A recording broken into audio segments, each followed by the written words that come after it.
Ya pemirsa, kembali lagi di Breaking News. Tadi kita sudah berbincang dengan Abang JJ Rizal. Kali ini sudah bergabung lagi dua narasumber kita.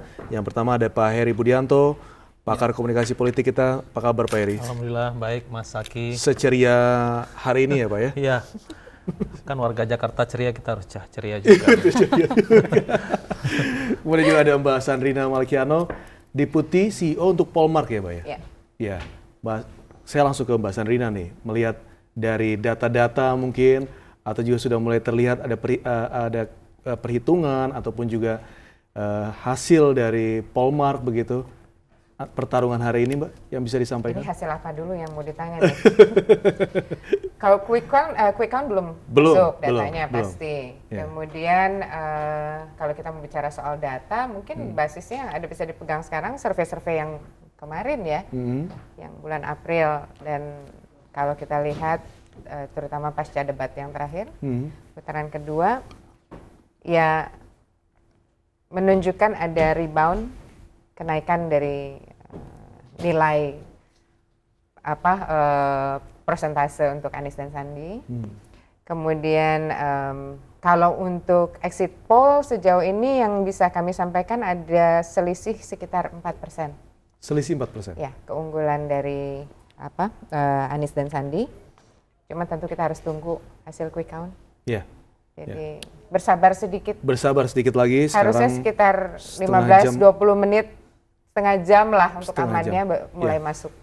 Baik, kita tunggu begitu ya hasil dari quick count yang paling lamanya 30 menit masuk. Tapi kalau dari Pak Heri, melihat begitu jalannya dari tadi pagi hingga saat ini, apa yang Anda tangkap begitu dari jalannya pilkada putaran kedua? Ya paling tidak hari ini sampai menit kita duduk di sini, paling tidak kita bisa bersyukur ya, pilkada berjalan dengan lancar, mudah-mudahan sampai selesai. Ya kalau penghitungan saya kira kita tunggulah 2 jam atau ke depan ini sudah mulai terlihat nanti porsinya seperti apa. Nah secara umum memang kalau tadi malam kalau kita baca media-media sosial ini seperti menakutkan Jakarta ya bagi warga luar. Tapi sejujurnya ya tidak ada apa-apa. Dari malam saya pun berkeliling melihat aparat keamanan begitu siaga ya, mulai dari polisi sampai ke tentara dan linmas. Nah, menurut saya ini adalah potret yang sesungguhnya dari perilaku politik masyarakat Jakarta, bahwa ini bisa dijadikan contoh secara nasional bahwa Jakarta mampu menyelenggarakan gesekan seperti apapun ya.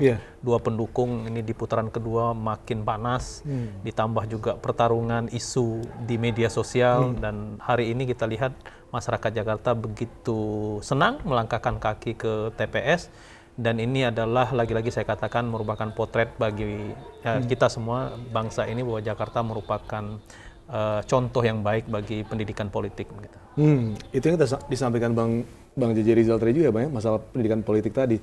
Dan Pak Heri langsung menjawab bahwa inilah dia buktinya bahwa warga Jakarta sudah siap berdemokrasi, warga Jakarta tidak mudah terprovokasi juga begitu. Ya, dan cerdas. Dan sangat cerdas. Apakah itu juga sesuai dengan hasil riset yang dilakukan Polmark?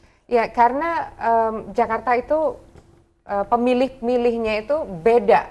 Jadi akses mereka ke media juga sangat luas. Kemudian mereka juga sangat mengikuti, antusiasmenya itu tinggi. Dan sekarang terlihat dari angka partisipasinya juga ya dari putaran pertama kemarin. Kemudian kita juga bisa lihat bagaimana antusiasme warga untuk ikut mengawal, untuk mengamankan, untuk ya saling mengingatkan agar tidak terprovokasi.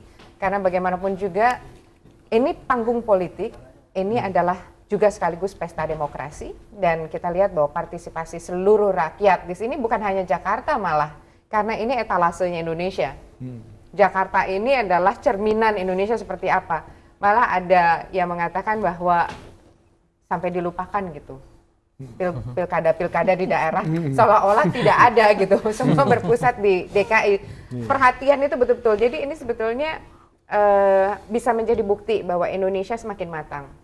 Mudah-mudahan tidak ada yang kemudian menunggangi, kemudian memanfaatkan sekedar.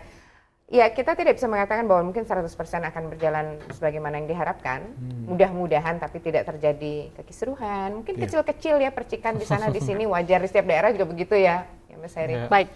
Nah, ini kalau kita lihat begitu ya, trennya di media sosial ini kemenangan sudah mengacu ke paslon nomor 3, tapi apakah benar demikian? Karena kita harus tetap menunggu quick count 30 menit lagi paling tidak. Kita akan tahan dulu pemirsa, kita harus break sejenak. Breakingnya segera kembali untuk Anda.